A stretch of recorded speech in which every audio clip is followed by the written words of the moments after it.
بسم اللہ الرحمن الرحیم۔ معزز سامعین، السلام علیکم ورحمۃ اللہ وبرکاتہ۔ ہم ہفت اقسام پڑھ رہے تھے، آپ کے سامنے بورڈ موجود ہے۔ فعل صحیح ہم نے پڑھا جس میں کوئی حروف علت نہیں، فعل مضاف پڑھا جس میں عین کلمہ اور لام کلمہ اکٹھا کر دیا جاتا ہے، فعل محموز پڑھا جس میں شروع میں، درمیان میں اور آخر میں حمزہ آتا ہے، پھر مثال پڑھا جس میں شروع کے اندر حروف علت واو یا یا آتا ہے، پھر ہم نے اجوف پڑھا جس کے درمیان میں حروف علت واو یا یا آتا ہے، پھر ہم نے ناقص پڑھا جس کے آخر میں حروف علت واو یا یا آتا ہے۔ آج ہم پڑھیں گے لفیف مقرون اور لفیف مفروق۔ لفیف مقرون کرن کہتے ہیں سنگوں کو، لفیف مقرون ایسے افعال کو کہتے ہیں جس میں حروف علت کٹھے آ جاتے ہیں۔ مثلا حاجیہ، یہ آپ کے سامنے ایک فعل دیا ہوا ہے، تو اس میں یا اور یا دو یا کٹھے ہو گئے ہیں، تو یہ لفیف مقرون، اس کی گردان آپ کے سامنے موجود ہے۔ اسی طرح مضارع کی گردان یحییٰ، تو یہ کثرت سے قرآن میں جو ہے یہ لفظ بھی آیا ہے، تو یہ جو ہے یحییٰ یحیانی یحیون تحیا تحیایانی، یعنی یہ گردان جو ہے آپ نے ایک نظر دیکھ لینی ہے۔ اگر آپ کے ذہن میں بیٹھ گئی دوبارہ، اگر جو ہے یہ تقریباً کم لفظ ہیں جو لفیف مقرون اور مفروق سے قرآن میں آتے ہیں، لیکن جو ہیں وہ آپ کے سامنے انشاءاللہ بھی بتا دیتے ہیں۔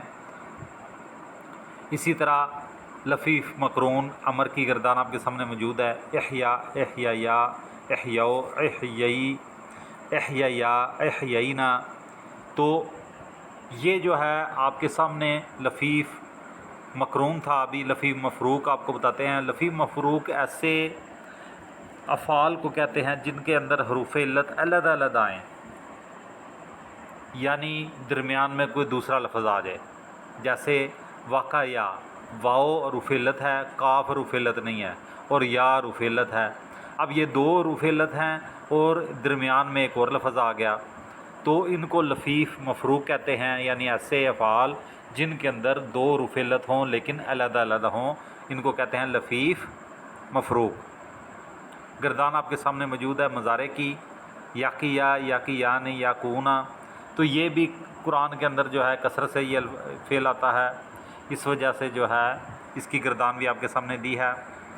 اسی میں یہ امر ہوگا کی یاقو کی یاقینا، تو آپ کے سامنے لسٹ ہے ثلاثی مجرد افعال لفیفہ، یعنی یہ وہ لفظ ہیں، آپ دیکھیں قرآن کریم میں وقع یقی، یعنی یہ 258 بار آیا ہے، تو یہ جو ہے آپ کے سامنے یعنی یہ موجود ہے۔ اس کو آپ تھوڑی دیر یاد کر لیں تو انشاءاللہ تعالیٰ آپ کو یہ اچھی طرح یاد ہو جائیں گے۔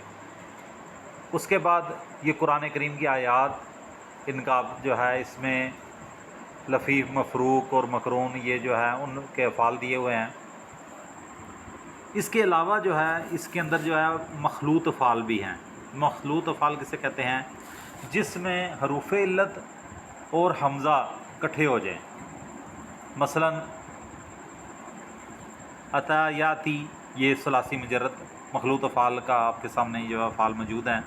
جاء، یعنی دو حروف علت ہیں، جیم کے بعد الف اور حمزہ، اس میں یعنی محموز اور حروف علت والا جو ہے دونوں چیزیں اکٹھی ہو گئی ہیں۔ اسی طرح شاء رأى ساء باء، تو یہ جو ہے آپ جو ہے قرآن میں بھی یہ آئے ہیں، آپ ان کو اچھی طرح یاد کر لیں۔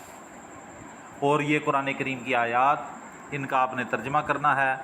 اگر ترجمہ صحیح طرح نہ کر سکیں تو آپ جو ہے آیات کے نمبر دیا ہوا اس سے دیکھ لیں، تو اس میں بھی مخلوط افعال جو ہیں ان کی نشاندہی کی گئی ہے، نیچے لائن لگائی گئی ہے۔ تو ان چیزوں کو آپ جو ہے اس مشق کو آپ اچھی طرح یاد کر لیں۔ السلام علیکم ورحمۃ اللہ وبرکاتہ۔